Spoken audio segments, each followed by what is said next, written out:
অনেকের গ্রামারের এই জায়গাটায় প্রবলেম থাকে, এই গ্রামার অ্যান্ড ভোকাবুলারি পার্টটাতে ভার্ব ফর্ম সঠিক করে বসাতে পারি না। তিনটা দেওয়া থাকে, যেখানে ব্র্যাকেটে ভার্ব ফর্ম গুলো দেওয়া থাকে, তাও আমরা শূন্যস্থানে সঠিকটা বসাতে পারি না। আর্টিকেল প্রিপোজিশন ঠিক মতো করে শূন্যস্থানটা পূরণ করতে পারি না। আর যে ডু এস ডাইরেক্টেড যেগুলো থাকে সেটারও ঠিকঠাক ভাবে আমরা সমাধান করে উঠতে পারি না। বেশিরভাগেরই প্রবলেম এই জায়গাটা, এই feel in the blanks with correct form of verbs. সঠিক ভার্বের রূপ দিয়ে শূন্যস্থানটা পূরণ করো। এই তিনটা শূন্যস্থান পূরণ করতে করতেই আমাদের বাকি মাথা গোলমাল হয়ে যায়।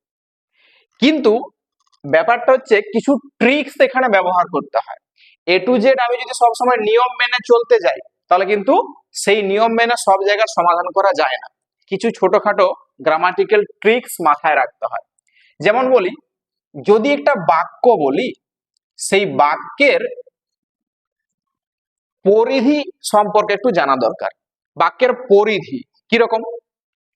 একটা বাক্য হতে গেলে সর্বোচ্চ কি দরকার? ভার্ব দরকার। বাক্য হতে গেলে সবচেয়ে বড় ব্যাপার যেটা হলো কি, ভার্বটা আমার দরকার। বাক্যের মধ্যে সাবজেক্ট আমার থাকতেও পারে, নাও থাকতে পারে। অবজেক্ট এটাও থাকতেও পারে, নাও থাকতে পারে। এই বিষয়টা হচ্ছে মেন। তাহলে আমাদেরকে কি এই ভার্বটাই পূরণ করতে হচ্ছে শূন্যস্থানে। তাহলে ভার্বটা যখন পূরণ করতে হচ্ছে, নিশ্চয়ই আমার এই সাবজেক্ট আর এই অবজেক্ট এর অবদান অনস্বীকার্য। তাছাড়া আমি আর কোনো তথ্য পাবো না ভার্বটা বসানোর জন্য। বাক্যের সাবজেক্ট আর অবজেক্টের যে সমস্ত শব্দগুলো থাকছে তার উপর সামঞ্জস্য রেখে পরে আমি শূন্যস্থানে সঠিক ভার্বটা বসাতে পারবো। ছোটবেলায় আমরা টেন্স মুখস্থ করেছিলাম, সংজ্ঞা মুখস্থ করেছিলাম। বর্তমানে কোনো কাজ হয় বোঝালে বা অভ্যাসগত সত্য বা চিরসত্য বা ঐতিহাসিক সত্য বোঝালে প্রেজেন্ট ইনডেফিনাইট টেন্স হয়, করেছিলাম। এখন যেহেতু আমরা অনেকটা উঁচুতে উঠে গেছি, ক্লাস 9-এ পড়ি, এখন আর সেই ছোটবেলাকার সেই সংজ্ঞাগুলো মুখস্থ করলে আমরা আর অগ্রসর হতে পারবো না।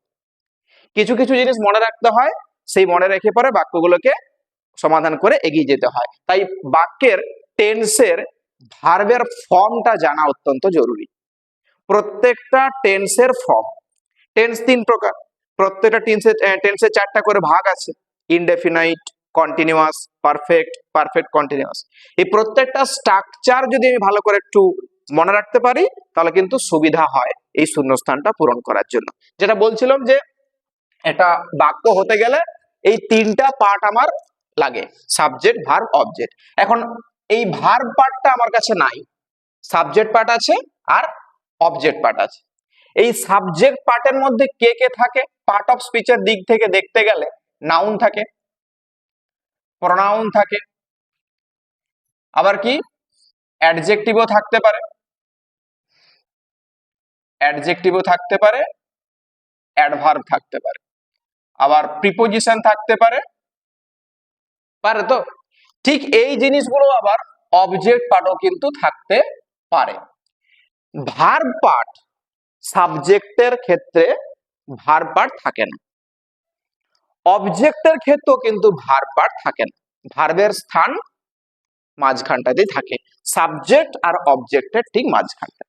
আর একটা জিনিস জানতে হয় যে ভার্বটা বসে সাবজেক্টের নাম্বার আর পার্সনের উপর ডিপেন্ড করে। তাই নাম্বার কয় প্রকার? নাম্বার তো 2। নাম্বার কয় প্রকার? 2। একটা হচ্ছে সিঙ্গুলার আর একটা plural. Singular number, plural number. আর পার্সনটা কয় প্রকার? পার্সন হচ্ছে 3: ফার্স্ট, সেকেন্ড আর third. First person, second person আর থার্ড পার্সন, এই 3টি পার্সন আছে আর 2টি নাম্বার আছে। এর উপর ডিপেন্ড করে ভার্বটা বসে। তাহলে কি বললাম যে শূন্যস্থানে সঠিক ভার্বের রূপটা বসাতে গেলে আমাকে বাক্যের মধ্যে প্রদত্ত সাবজেক্ট আর অবজেক্ট পার্টটা দেখতে হয়, তার সঙ্গে সামঞ্জস্য রেখে ভার্বের ফরম্যাটটা বসে। এরপর কিছু বিরাম চিহ্নর জায়গাগুলো খেয়াল করতে হয়। মানে ব্যাপারটা কেন বলছি না, বাক্যটাকে যত বেশি আমি শর্ট করতে পারবো তত কিন্তু আমার কাছে সুবিধা ওয়ার্কআউট করার জন্য। কিরকম? বাক্যের মধ্যে কমা থাকে, সেমি কোলন থাকে, আবার সেমিকোলন থাকে, হাইফেন থাকে, কিছু বিরাম চিহ্ন এরকম দেখতে পাওয়া যায়। আর কি? আর কনজাংশনটা মাথায় রাখতে হয়। কনজাংশন, এই কনজাংশনটা কেন বলছি, কারণ কনজাংশন দুটি শব্দ বা দুটি বাক্যকে যোগ করতে পারে। পার্ট অফ স্পিচটা হচ্ছে এই জায়গায় খুবই ভাইটাল। তাহলে আমি বিরাম চিহ্ন লক্ষ্য করব, কনজাংশন লক্ষ্য করব, আর বাক্যের সাবজেক্ট আর অবজেক্ট পার্টের সঙ্গে সামঞ্জস্য রাখবো, তবে যে আমি ভার্বের ফর্মটা সম্পূর্ণভাবে পূরণ করতে পারবো। কিরকম? ইয়েস্টারডে কি বলা আছে দেখি। ইয়েস্টারডে, একটাই শব্দ বলছি, ইয়েস্টারডে মানে গতকাল। মাথায় সঙ্গে সঙ্গে চলে আসা উচিত গতকাল মানে টেন্সটা আমার কাছে পাস্ট। কোন রকম ভাবে সেখানে ভার্বটা প্রেজেন্ট ফর্ম বসবে না বা ফিউচার ফর্মও কিন্তু বসবে না। ইয়েস্টারডে গতকাল, এটা অ্যাডভার্ব। কিছু কিছু শব্দ যে পার্ট অফ স্পিচ বললাম, শব্দগুলো ভালো করে খেয়াল করতে হয়। শব্দটার মধ্যে আমাকে অতীতকালের একটা ইঙ্গিত দিয়ে দিল। ইয়েস্টারডে যখন আমার কাছে অতীতকাল চলে আসছে, তখন আমার কাছে সঙ্গে সঙ্গে মাথায় কি আসছে? Past indefinite, past continuous, past perfect আর পাস্ট পারফেক্ট কন্টিনিউয়াস, সব পাস্টের, কোন রকম প্রেজেন্ট ফর্ম আসবে না। তাহলে আমি বাক্যের মধ্যে দেওয়া মানে প্রশ্নের মধ্যে দেওয়া ওই শূন্যস্থানটা মানে ব্র্যাকেটটা দেখব। ব্র্যাকেটে যে তিনটা ফর্ম দেওয়া আছে সেখানে কোনো পাস্টের ফর্ম আছে কিনা। তার মানে পাস্ট ইনডেফিনাইট থাকতে পারে, পাস্ট কন্টিনিউয়াস থাকতে পারে, পাস্ট পারফেক্ট আর past perfect continuous. Past indefinite বললে ভার্বের সেকেন্ড ফর্ম কোন জায়গায় উল্লেখ করা আছে কি? একটা দেখতে পাচ্ছি ভার্বের সেকেন্ড ফর্ম আছে, WALKED, ওয়াক এর সঙ্গে ইডি যোগ করা আছে, ওয়াকড, পাস্ট ইনডেফিনাইট। আচ্ছা, পরেরটা দেখি। Had been walking, had plus been plus main ভার্বের সঙ্গে আইএনজি, এটার কি সংজ্ঞাটা আছে? অতীতকালের দুটি কাজের মধ্যে যে কাজটি আগে ঘটেছিল এবং কিছুক্ষণ পর্যন্ত চলেছিল তাকে বলা হয় পাস্ট পারফেক্ট কন্টিনিউয়াস। তাহলে এটাও পাস্টেরই একটা স্ট্রাকচার। আর পরে কি আছে? Was walking, was walking. এই ওয়াজ ওয়াকিংটা কি আছে? Past continuous. ঠিক আছে, পাস্ট কন্টিনিউয়াস। তাহলে যে তিনটা ফর্ম দেওয়া আছে সেই তিনটা কিন্তু পাস্টেরই ফর্ম, পাস্টেরই ফর্ম। তাহলে এইখানে শূন্যস্থানে আমার কোন ফর্মটা বসবে এই নিয়ে দ্বন্দ্ব। ইয়েস্টারডে, এখানে একটি অ্যাডভার্ব আছে, সাবজেক্টটা কি বাক্যের? উই মানে আমরা। আর এই বাক্যের অবজেক্টটা কি? ওই in the Kaziranga wildlife sanctuary for an hour, এটা হচ্ছে অবজেক্ট পার্ট। ভার্ব বসে কি সূত্র অনুসারে? সাবজেক্টের পার্সন আর নাম্বারের ক্ষেত্রে ডিপেন্ড করে। তা বাক্যের সাবজেক্ট আমার কি আছে? উই। উই এর নাম্বারটা কি? সিঙ্গুলার না প্লুরাল? উইটা হচ্ছে প্লুরাল। এক কথায় আমার ওয়াজ ওয়াকিং বাদ হবে না, কারণ উই যদি আমার কাছে প্লুরাল হয় তাহলে এখানে নিশ্চয়ই প্লুরাল হওয়ার কথা ছিল, ওয়ার ওয়াকিং হতো। সিঙ্গুলার তো ওয়াজ হয়, প্লুরাল তো আর ওয়াজ হয় না, প্লুরালে ওয়ার হয়। তাহলে একটা বাদ গেল, থাকে কটা? দুটা। কি আছে? ওয়াকড আছে আর হ্যাড বিন ওয়াকিং আছে। আমার মনে হতে পারে আমি ওয়াকড বসাতে একবার মন যাচ্ছে ওয়াকড বসাবো, একবার মন যাচ্ছে হ্যাড বিন ওয়াকিং বসাবো, কিন্তু মন গেলে তো আর বাক্যের গ্রামার তৈরি হয় না। মনের সঙ্গে সামঞ্জস্য রেখে পরে গ্রামার তৈরি হবে না। গ্রামারের জন্য রুলস আছে। অবজেক্ট পার্টটা দেখি। সাবজেক্ট পার্টে তো আর কিছু পাচ্ছি না উই ছাড়া। এবার অবজেক্ট পার্টে কি আছে?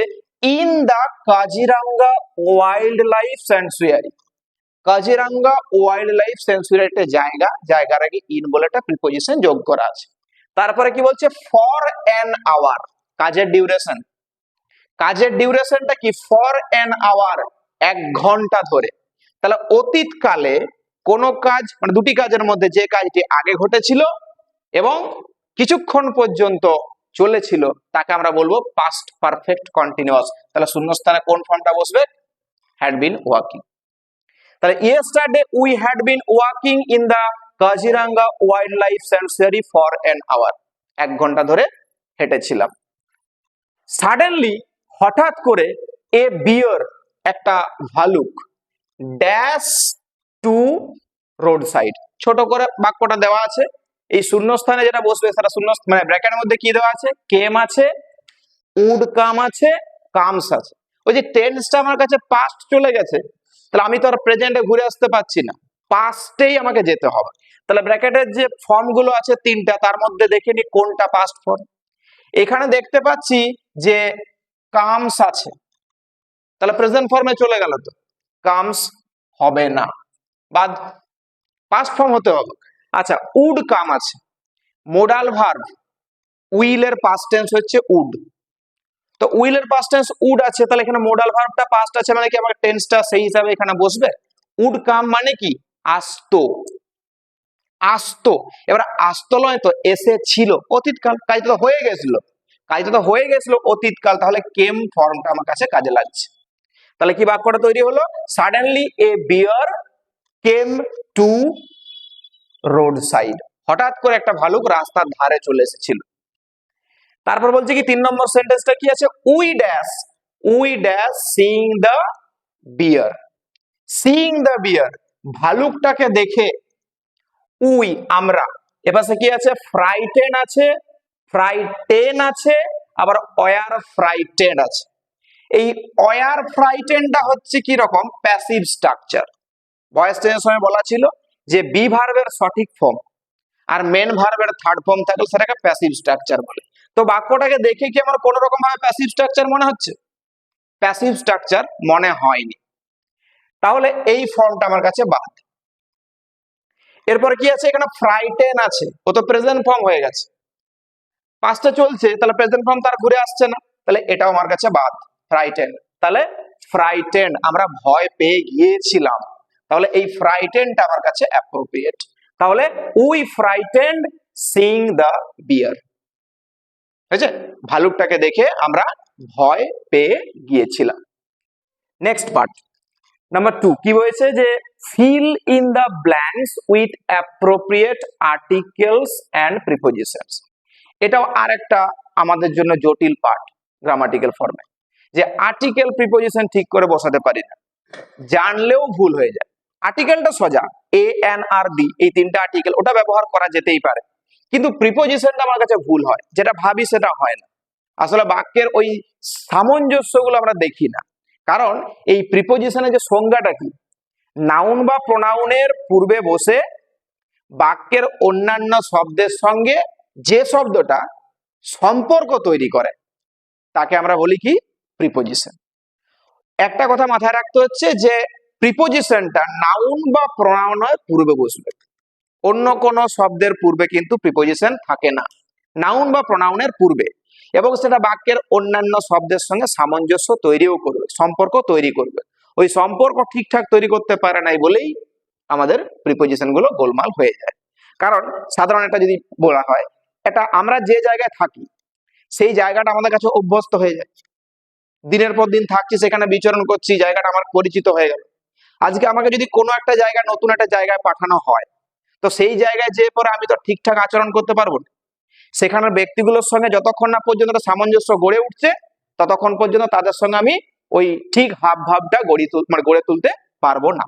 ঠিক একই রকম এই প্রিপোজিশন যেটা আমার হওয়ার কথা ছিল সেটা যদি অন্য শব্দের আগে বসিয়ে দিই আমরা, বা যেটা হওয়ার কথা ছিল সেটা না বসিয়ে অন্য শব্দকে বসাই, তাহলে কি সেটা বাক্যের অন্যান্য শব্দের সঙ্গে সামঞ্জস্য তৈরি করবে না, সেই জন্যই প্রিপোজিশনটা ভুল হয়ে যায়। কিরকম দেখি একটু, fill in the blanks with appropriate articles and prepositions. কি বলেছে বাক্যটা, nowadays, nowadays একটা ফ্রেজ, নাও এ ডেজ একটা ফ্রেজ, কিরকম এখনকার দিনে, নাও এ ডেজ এর বাংলা হচ্ছে এখনকার দিনে। টিনেজার্স, টিনেজার্স মানে, টিনেজার্স বলতে আমরা প্রত্যেকেই যারা প্রাপ্ত, প্রাপ্তর এখন কেন কেন অপ্রাপ্ত গুলোকেও ওই আওতায় চলে যায় আর কি। প্রাপ্ত মানে অ্যাকচুয়ালি তখন ধরা হতো যে 18 বা এই বয়সটাকে আর কি, 18 বছরটাকে প্রাপ্ত বয়স্ক বলা হতো।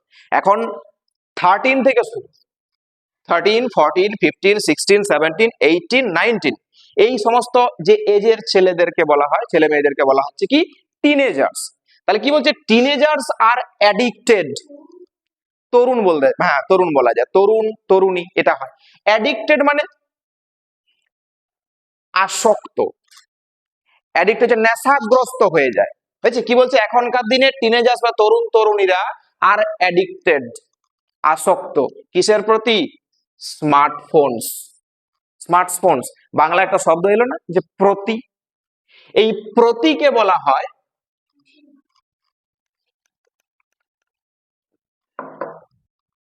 প্রতি, এই প্রতির জন্য প্রিপোজিশন কি আছে?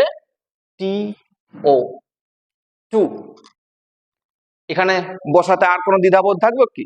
না, ব্যাস বসে গেল কি? টু। তাহলে nowadays teenagers are addicted to smartphones immensely. immensely কথা অর্থ কি? ব্যাপকভাবে, ব্যাপকভাবে। they are unaware, unaware। আচ্ছা, aware শব্দটার বাংলা কি? যেটা জানা, জানাকে বলা হচ্ছে aware। এবার যেটা জানিনি, অজানা, সেটা হচ্ছে unaware, অবগত। হয়েছে? তাহলে they are unaware dash the bad effects of it, এর খারাপ ব্যবহারটা তারা জানে না, এর খারাপ ব্যবহারটা। তাহলে they are unaware of the bad effects of it. তাহলে এর যেটা পেল, এর জন্য কি আছে? অফ।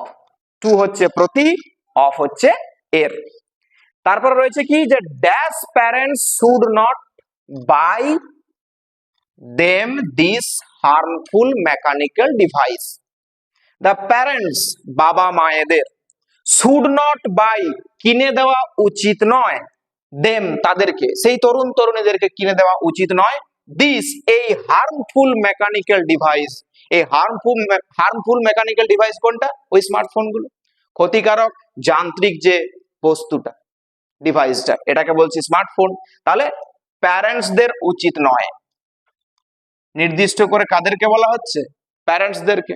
তাহলে the parents should not buy them this harmful mechanical device. Fill in the blanks with articles and prepositions complete. এভাবে বাক্যের প্রত্যেকটা টুকরো টুকরো শব্দকে ধরে সামঞ্জস্য রেখে ওই প্রিপোজিশন গুলো বসাতে হয়। নেক্সট পার্ট কি রয়েছে? নাম্বার 3 তে do as directed. Do as directed ব্র্যাকেটে বলে দেওয়া আছে যেটা সেভাবে ট্রান্সফার গুলো করতে হয়। প্রথম বাক্য কি আছে না, Raghu is a poor man. Raghu একটা গরিব মানুষ। He can not maintain his livelihood, সে তার জীবিকা নির্বাহ করতে পারে না। ব্র্যাকেটে কি করতে বলেছে? কমপ্লেক্স। কমপ্লেক্স সেন্টেন্সে ট্রান্সফার করতে গেলে, আচ্ছা এখানে একটা কথা বলি, যে কোনো বাক্য যদি আমাকে ট্রান্সফারও দেয় বা জয়নিং এর ক্ষেত্রে দেয়, যে বাক্যটাতে ট্রান্সফার করতে বলবে তার বৈশিষ্ট্যটা আগে প্রকট করে নিতে হয়, বৈশিষ্ট্যটা। তাহলে কমপ্লেক্সে বলেছে, তাহলে কমপ্লেক্সের বৈশিষ্ট্য আমাকে জেনে নিতে হচ্ছে আগেই। কমপ্লেক্সের বৈশিষ্ট্যটা কি না, কমপ্লেক্সের বৈশিষ্ট্য হলো কমপ্লেক্স একটি মাত্র প্রিন্সিপাল ক্লজ আর এক বা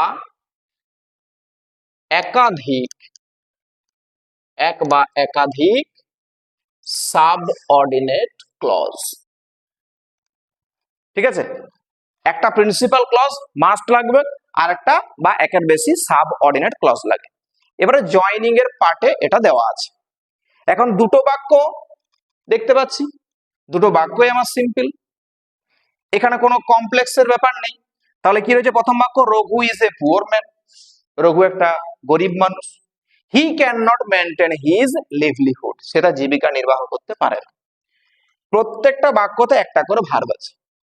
কমপ্লেক্স সেন্টেন্সে ট্রান্সফার করতে বলেছে, আমি ট্রান্সফার যখন করতে যাব ক্লজের উপর ডিপেন্ড করব, ক্লজের উপর ডিপেন্ড করব। ক্লজের উপর ডিপেন্ড করব বলতে একটাকে প্রিন্সিপাল রেখে আর একটাকে সাবঅর্ডিনেট বানাবো।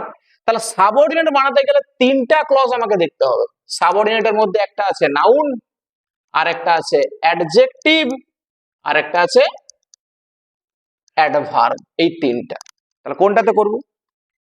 সহজভাবে মনে রাখবে যে নাউন যদি ক্লজ আমি পেতে চাই, তাহলে যে কোনো একটা বাক্যের ভার্বটাকে কে দিয়ে প্রশ্ন করতে হয়, কি দিয়ে প্রশ্ন করতে হয়, আর কাকে দিয়ে প্রশ্ন করতে হয়। যদি আমি উত্তরটা পাই ক্লজের মধ্য দিয়ে, তবে সেটা নাউন ক্লজ হতে পারে। বুঝে গেল? যে কোনো একটা বাক্য, আমি ধর প্রথম বাক্যটা যদি বলি Raghu is a poor man, ঠিক আছে, এই Raghu is a poor man, এটা যদি আমি কে প্রশ্ন করি, কে দিয়ে, তাহলে কে দিয়ে প্রশ্ন করলে কি উত্তর আসছে? সে রঘু আসছে। কি দিয়ে প্রশ্ন করলে কি আসছে, এ পুয়ার ম্যান, বা ওই কাকে পদ দিয়ে প্রশ্ন করলে কিন্তু আসে না উত্তরটা এটা। তাহলে ওই যে উত্তর দুটো এলো, ওটা কি ক্লজের মধ্য দিয়ে উত্তরটা এলো না। এটা যেমন একটা মনে রাখতে হচ্ছে, ঠিক তেমনি আমি যে বাক্যটাকে দিয়ে প্রশ্ন করছি সেই বাক্যে কিন্তু উত্তরটা আমি পাবো না, উত্তরটা হচ্ছে আমার পরের বাক্যটা, এটা হতে হবে। আমি প্রথম বাক্যটা যদি প্রশ্ন করছি তার মানে উত্তরটা আমাকে দ্বিতীয় বাক্যটা হতে হবে, তবে যে আমি নাউন ক্লজ হিসেবে পাবো। এখানে নাউন ক্লজ হিসেবে পাওয়া গেল না। তা নাউন ক্লজ যখন পাওয়া যাচ্ছে না, পরেরটাই যাবো অ্যাডজেক্টিভ। অ্যাডজেক্টিভ কি করে পাওয়া যায়, বাক্যের নাউন বা প্রনাউনকে কেমন দিয়ে প্রশ্ন করতে হয়। তাহলে এই বাক্যের মধ্যে নাউন আছে, ম্যান বলে একটা নাউন আছে, কেমন মানুষ, গরিব। তো উত্তরটা তো এইখানে রয়ে গেল, উত্তরটা কি পরের বাক্যে গেল। আচ্ছা, পরে দেখি he can not maintain his livelihood. He can not maintain his livelihood, সে তার জীবিকা নির্বাহ করতে পারে না। এখানে কিন্তু কোন রকম ভাবে নাউন আছে, কিন্তু সে নাউনটাকে প্রশ্ন করলে অ্যাডজেক্টিভটা পাওয়া যাচ্ছে না, কারণ লিভলিহুড জীবিকা নাউন বটে, কিন্তু প্রশ্ন করলে কোনো উত্তর পাওয়া যাচ্ছে না, তাহলে অ্যাডজেক্টিভটা পাওয়া গেল না। অ্যাডজেক্টিভটা পাওয়া গেল না, ঠিক আছে, কিন্তু অ্যাডজেক্টিভ ক্লজে আর একটা নাম আছে, কি, রিলেটিভ ক্লজ। সেখানে কি করতে হয়, প্রথম বাক্যের কোন শব্দের সঙ্গে দ্বিতীয় বাক্যের শব্দের কোন রিলেশন আছে কিনা দেখতে হয়।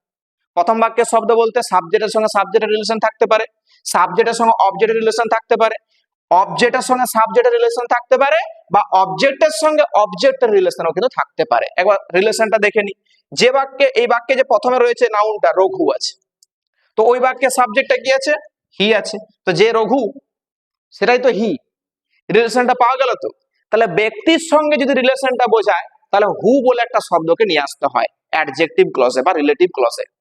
আর যদি বস্তুর সঙ্গে সামঞ্জস্য বোঝায় তাহলে হুইচ নিয়ে আসতে হয়। তাহলে আমি কি করব, যে Raghu, Raghu is a poor man, প্রিন্সিপালটা কমপ্লিট হলো।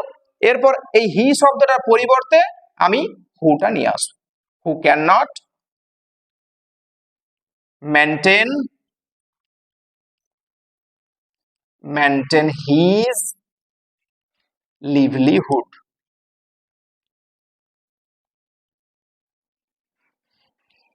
এই বাক্যটা ঘুরিয়ে আরেকবার লেখা যায় কিরকম, ওই যে শব্দটার সঙ্গে রিলেশনটা খুঁজে পেল তারপরেও কিন্তু এই হুটাকে দেওয়া যায়।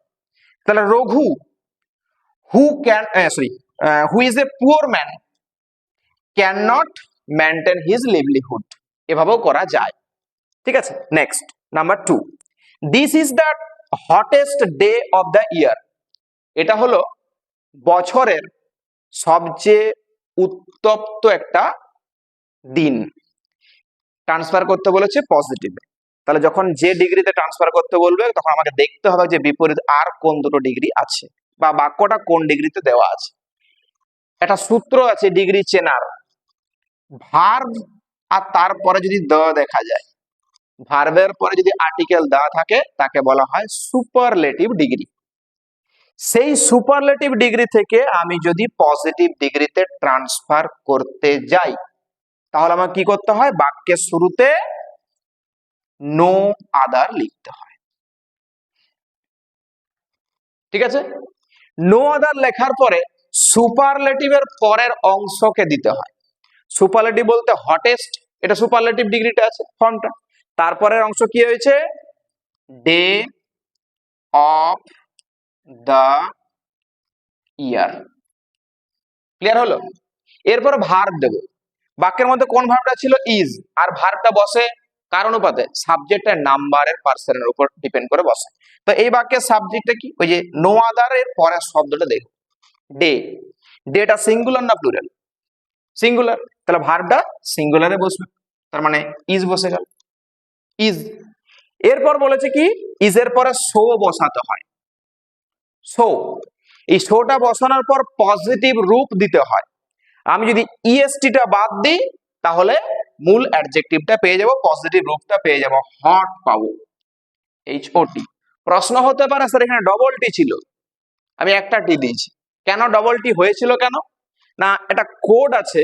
কোডটা কি রকম, যদি কোন শব্দের শেষ দিক থেকে, এখানে শব্দটা কি ছিল, এইচওটি, শব্দটার শেষের দিক থেকে কাউন্ট করব, শেষের বর্ণটা যদি হয় কনসোনেন্ট, তার আগের বর্ণটা যদি হয় ভাওয়েল, এবং তার আগের বর্ণটা আবার যদি হয় consonant, C V C, consonant vowel consonant.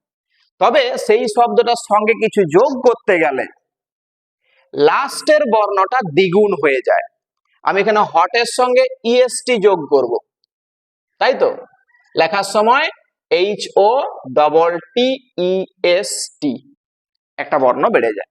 যেমন আমি যদি PUT ধরি পুট, এর সঙ্গে আমি ING যোগ করব, তখন কি আসবে PUTTING। ক্লিয়ার? এভাবে মূল শব্দ কিন্তু HOTT লয়, মূল শব্দ হচ্ছে HOT। আচ্ছা, তাহলে এখানে হট শব্দটা অ্যাডজেক্টিভ হিসেবে এলো বা পজিটিভ রূপ এলো। এরপর অ্যাজ বসাতে হবে।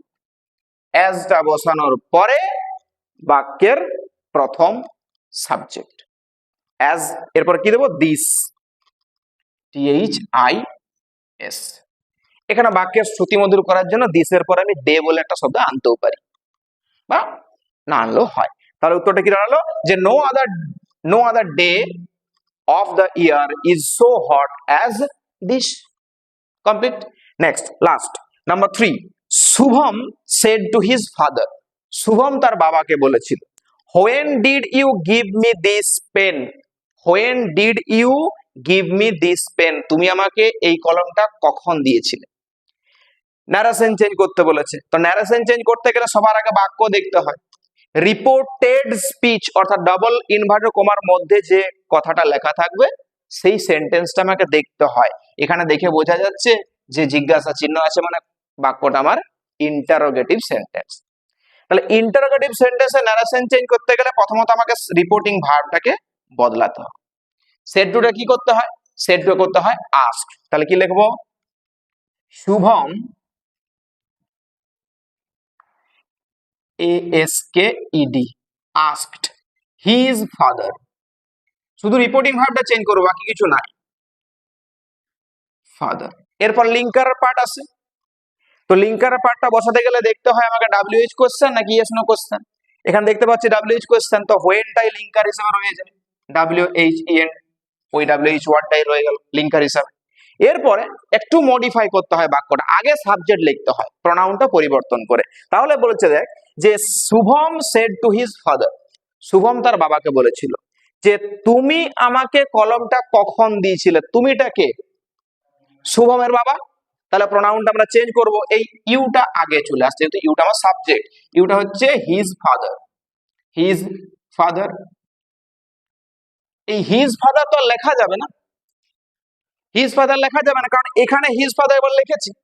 তো ওই জন্য আমাকে খেয়াল রাখতে হয় যে নাউন বা যে প্রোনাউন একবার, মানে যে নাউনটা প্রোনাউন নয়, যে নাউন একবার উল্লেখ করে দেওয়া আছে সেই নাউন আর ব্যবহার করা যায় না। তার জন্য আমাকে যে প্রোনাউন নিয়ে আসতে হবে, এই হিজ ফাদার না লিখে আমাকে লিখতে হচ্ছে হি। ক্লিয়ার?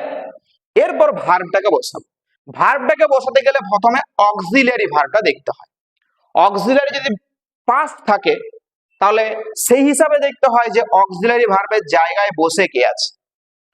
যদি অন্য কোনো ফরম্যাট থাকে, অর্থাৎ অ্যামিজার, ওয়াজ ওয়ার বা হ্যাভ হ্যাজ হ্যাড এগুলো থাকে, সেটাকে রেখে দিতে হয়। কিন্তু অক্সিলারি ভার্বের জায়গায় ডু ভার্বের কোনো ফর্ম যদি থাকে তাকে কিন্তু রাখা যায় না। এখানে ডিড আছে, ডিডটা অটোমেটিক্যালি তুলে দিতে হয়। এই ডিডটা তুলে দেওয়া মানে মেন ভার্বটা পাস্ট হয়ে গেল, গিভের থেকে গেভ হয়ে যাবে। এই গেভ হয়ে যাওয়া পাস্ট, তাহলে এখানে ন্যারেশন চেঞ্জের টেন্সের পরিবর্তনটা ঠিক করে দেখতে হয় যে মেন ভার্ব যদি পাস্ট ইনডেফিনাইট থাকে তাকে ট্রান্সফার করতে হয় পাস্ট পারফেক্ট হিসাবে। তাহলে পাস্ট পারফেক্টের স্ট্রাকচারটা কি? Had plus V3। আমি এখানে টেন্সটা কি লিখবো? হ্যাড, V3 বলতে গিভ, গেভ, গিভেন। এবারে শুভম বলছে আমাকে, আমরা কি বলবো? প্রোনাউনটা চেঞ্জ করব, তাকে, হিম। দিসটা চেঞ্জ হয় ন্যারেশন চেঞ্জে, দিস থাকলে দ্যাট হয়। আর পেন যেমন ছিল তেমনই রয়ে গেল। শেষে কিন্তু ভুল করে জিজ্ঞাসা চিহ্নটা দেব না, দেব ফুল স্টপ। এভাবে ন্যারেশনটা চেঞ্জ করতে হয়।